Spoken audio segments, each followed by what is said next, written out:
Hello students, in this video I am going to give you Hindi description of the questions and answer of poem entitled The Voice of the Rain, that is prescribed in class 11th English book Hornbill. First question is, there are two voices in the poem. Who do they belong to? Which lines indicate this?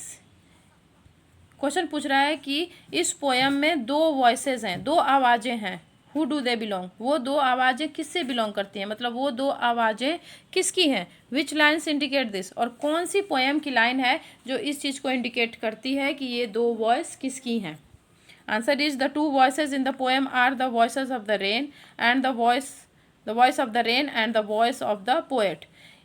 The two voices in the poem, इस poem की जो दो voices हैं, दो आवाज़ें हैं, वो हैं the voice of the rain, एक तो रेन की आवाज़ है, वर्षा की आवाज़ है, and the voice of the poet, और दूसरी आवाज़ है पोएट की. And who is the poet of this poem? Walt Whitman. तो एक आवाज़ जो है वो रेन की है और दूसरी आवाज़ है पोएट वॉल्ट विटमैन की. The lines which indicate the voice of the rain are I am the poem of earth. जब वो एक लाइन है उसमें पोएट पूछता है हु आर्ट दाउ, तुम कौन हो, तो रेन बोलती है आई am the poem of the earth. And said the voice of the rain, ये रेन की आवाज़ है जो बोलती है आई am the poem of the अर्थ. तो ये लाइन है, ये बता रहा है कि ये जो स्टेटमेंट है, this statement is given by rain. ये रेन का स्टेटमेंट है. रेन, वर्षा बोल रही है, क्योंकि उसने आई वर्ड यूज किया है कि मैं पृथ्वी की पोएम हूँ. तो ये कौन बोलता है? वर्षा बोलती है. इसलिए एक फर्स्ट आवाज़ किसी, एक आवाज़ जो है वर्षा की है और दूसरी आवाज़ पोएट की है, क्योंकि पोएट पूछता है who art thou. The line which indicate the voice of the poet are and who art thou and said I to the soft falling shower. और जो एक दूसरी आवाज़ है वो पोएट की आवाज़ है. वो इन लाइन से इंडिकेट होता है कि एक तो जब पोएट पूछता है हु आर्ट दाउ, तुम कौन हो, तो ये क्वेश्चन पूछ रहा है, तो इसका मतलब ये पोएट की आवाज़ है. और दूसरा एक जगह पोएट पूछता है said I to the soft falling shower, वो बताता है, बोलता है कि हु आर्ट दाउ, तुम कौन हो, और ये बात सेड आई, मैंने पूछा सॉफ्ट फॉलिंग शॉवर से. तो इस तरह वो इस पोएम में दो वॉइसेस हैं. There are two voices in this poem. First voice belong to the poet Walt Whitman and second voice belong to rain. Second question, what does the phrase strange to tell mean? एक phrase है poem में strange to tell. इसका क्या meaning है? Answer is the phrase strange to tell means that it was strange for the soft falling rain to reply to the poet's question. इस phrase strange to tell का meaning है कि ये एक तरह से स्ट्रेंज है. स्ट्रेंज मीन्स विचित्र. स्ट्रेंज टू टेल मतलब विचित्र है बोलना. For the soft falling rain, जो पोएट है वो रेन से क्वेश्चन तो कर लेता है हु आर्ट दाउ, मगर वो एक्सपेक्ट नहीं करता है कि रेन आंसर करेगी, because nobody can expect और non living things to answer. कोई भी किसी नॉन लिविंग थिंग्स से एक्सपेक्ट नहीं कर सकता है कि नॉन लिविंग थिंग्स भी रिप्लाई करेंगे. तो बस पोएट ऐसे ही पूछ लेता है हु आर्ट दाउ, कौन हो तुम, रेन से, मगर उसने एक्सपेक्टेशन नहीं की थी, उसने सोचा भी नहीं था कि रेन आंसर करेगी. But strangely rain answers. मगर एक तरह से स्ट्रेंज चीज़ होती है, यानी विचित्र चीज़ होती है कि रेन, वर्षा है, वो आंसर कर देती है. तो इसीलिए स्ट्रेंज टू टेल बोलता है कि ये तो एकदम विचित्र बात है कहना कि वर्षा भी आंसर कर रही है, बोल रही है. So for the soft falling rain, soft मतलब मुलायम गिरने वाली रेन, जो बारिश की बूंदें मुलायम ही होती हैं, जो गिर रही हैं, उनका आंसर करना क्या है? स्ट्रेंज है. और पोएट के क्वेश्चन के ऊपर रिप्लाई करना रेन का स्ट्रेंज है. When the poet asked the rain who art thou, the rain replied I am the poem of the earth. जब पोएट पूछता है कि हु आर्ट दाउ, तुम कौन हो, तो रेन रिप्लाई करती है आई am the poem of earth, मैं इस धरती की पोएम हूँ.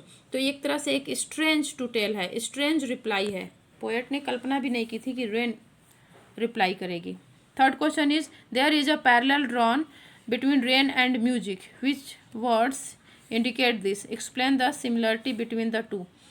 पोएम में एक पैरेलल, दोनों के बीच में एक समानता दिखाई गई है रेन और म्यूजिक के बीच में, रेन और म्यूजिक या रेन या पोयम या रेन या सॉन्ग के बीच में जर्नी को लेकर के, कि दोनों की जर्नी सेम है, दोनों जहाँ से उत्पन्न होती है अपने बर्थ प्लेस से उत्पन्न होकर के अपने कार्य अपने वर्क को फुलफिल करके फिर से अपने बर्थ प्लेस पे रिटर्न बैक हो जाती हैं, तो जर्नी के मामले में दोनों सेम है। The line for the song issuing from its birthplace after fulfillment, wandering, racked or unracked, duly with love, returns, draws a parallel between rain and music। कुछ वर्ड्स हैं जो जो एक पैरेलल ड्रॉन किया गया है, दोनों के बीच में समानता ड्रॉन की गई है, दोनों के बारे में समानता दिखलाई गई है, उसके लिए कुछ वर्ड्स हैं जो लिए गए हैं और जिनसे वो समानता दिखाई देती है। वो लाइन्स हैं ये, for the song issuing from its birthplace after fulfillment, wandering, racked और unracked, मतलब अपना काम पूरा करके रैक करो मतलब उसको रिकॉग्नाइज करो, या अनरैक्ड या रिकॉग्नाइज मत करो। रेन क्या करती है, अपना काम करती है, तुम उसको रिकॉग्नाइज करो तब भी ठीक, न रिकॉग्नाइज करो तब भी ठीक। Duly with love, returns, draws a parallel between, ये सब जो वर्ड्स हैं ये दोनों के बीच में समानता दिखाएं। Here the poet compares the life cycle of the rain and the song. यहाँ पे पोएट ने लाइफ साइकिल, रेन और सॉन्ग का लाइफ साइकिल दिखाया है कि दोनों की लाइफ साइकिल कैसी है। As the song originate from the heart of the singer, wonders to the world, whether liked or not, comes back to its birthplace in the end with lots of love।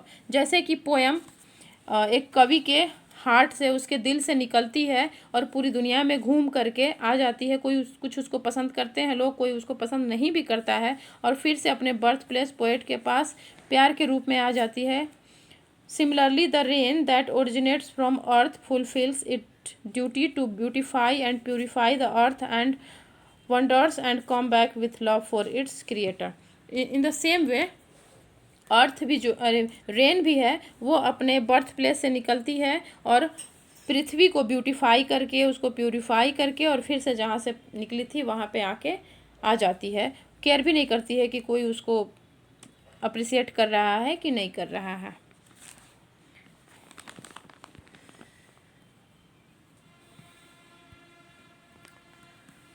Question number 4. How is the cyclic movement of rain brought out in the poem? Compare it with what you have learned in science। अब इसमें rain के एक cyclic movement को दिखाया गया है। Rain का जो वाटर साइकिल होता है ना, उसको दिखाया गया है। रेन का लाइफ कि कैसे वो जहाँ से उत्पन्न होती है वहीं पे आ जाती है, और हमने साइंस की बुक में भी पढ़ा हुआ है वाटर साइकिल को।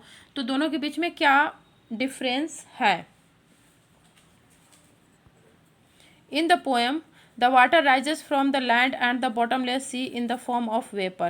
पोएम में हम ये पढ़ते हैं कि ये जो बारिश है, ये इसका वाटर क्या है, लैंड पे जो जो वाटर सोर्सेज हैं, पानी के जो स्रोत हैं जैसे तालाब, नदियाँ, झील, वहाँ से, या फिर बॉटमलेस सी जिसका कोई बॉटम नहीं है, जबकि एक्चुअली में बॉटम होता है मगर बहुत काफ़ी गहरा होता है समुद्र, इसीलिए पोएट ने बॉटमलेस सी बोल दिया है।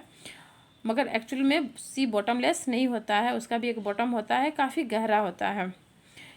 तो हम पोएम में पढ़ते हैं कि पानी, लैंड का पानी हो या समुद्र का पानी हो, वेपर के रूप में ऊपर उठता है। It then changes its form, transform itself into clouds. फिर इसके बाद ये जो वेपर है अपना फॉर्म चेंज करता है और ये क्लाउड, बादल बन जाता है। It comes down to the earth in the form of rain to wash drought, provide water, give life to unborn and latent seeds inside the earth. और फिर ये क्या करता है, बादल बन के फिर से पृथ्वी पर रेन के रूप में, बारिश के रूप में आता है और सूखा, ड्राउट यानी सूखा को ख़त्म कर देता है, पानी देता है, जिंदगी प्रदान करता है। अनबॉर्न एंड लेटेंट, मतलब लेटेंट इन छुपे हुए, जो ज़मीन के अंदर, भूमि के अंदर छुपे हुए, अनबॉर्न अभी पैदा नहीं हुए हैं, और छुपे हुए सीड्स हैं, बीज हैं, उनको ज़िंदगी प्रदान करता है। The rain purifies and beautifies the earth. Rain क्या करता है, पृथ्वी को सुंदर और प्यूरिफाई, साफ़ और सुथरा बनाता है, उसको सुंदर तो बनाता ही है और उसकी सफाई भी, प्यूरिफाई भी करता है। ये हो गया पोएम में हमने ये चीज़ पढ़ा। साइंस में हम क्या पढ़ते हैं, in science the water is evaporated in the form of water vapour, condenses in the sky to form clouds and then rain down down in the form of water into rivers, streams, ground, ocean etc. In the poem the rain describes its eternal generation.